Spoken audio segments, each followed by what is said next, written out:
I am Kitty McElvey Bravo, and I am the youngest of the McElvey, M.M. Pope McElvey children, the seventh. And I want to share a story. Ann and Pope have talked and told stories about their experiences during the I guess that would be the 60s, growing up in Alabama, and their experience with coming to understand the situation with the stress and tension between blacks and whites during that time period. And my story's a little different because I was so little during that time period. I didn't know any of that was going on.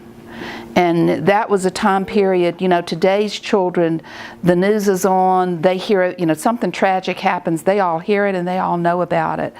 I didn't know that crosses burned on people's houses and that black people were treated different and that it was dangerous in the city that I lived in to be friends with a black person.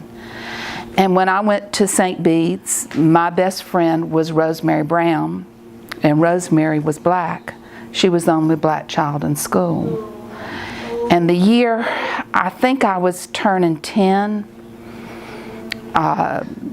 maybe 11 or 12, but around that time period, I was going to have a birthday party at the house, as girls do at that age, a slumber party, and I wanted my best friend Rosemary to come.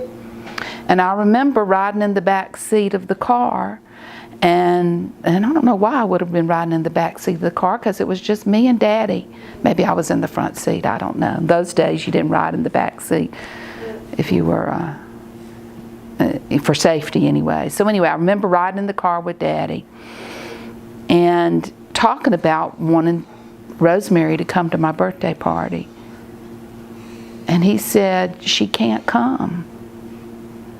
And I said, I don't understand. Why can't she come? Because she's black, she can't come. And I said, no, I don't understand that. That's not right. No, she can't come. It's not safe. And I didn't understand. And I didn't believe him. And it upset me and made me angry. And I just finally said, okay, then I won't have a birthday party at all, because I can't have a birthday party and not invite Rosemary because she's my best friend. And it wasn't until years later, when I was a teenager, and I really found out what happened in Montgomery, Alabama, that I understood why my daddy said that Rosemary couldn't come. Because it truly wasn't safe. And I didn't understand, and it confused me because I knew that my daddy was not somebody that would not respect Rosemary. That didn't make sense, why he would not let somebody come to my birthday party just because she was black. And I remember he said, I probably said something, but Daddy, we're all the same. And he said, we're all the same and we're all equal, but we can't socialize.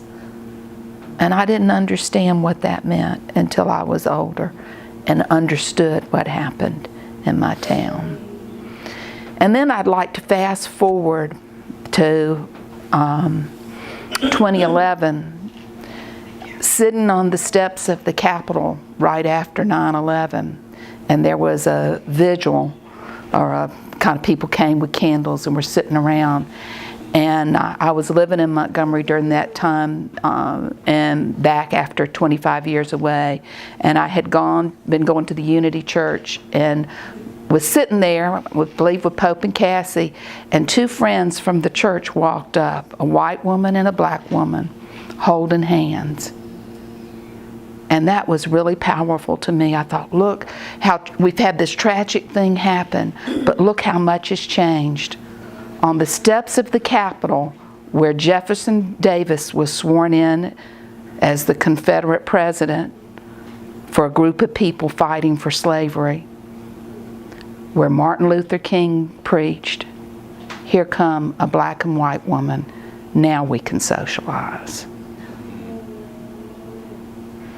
That's the end of my story.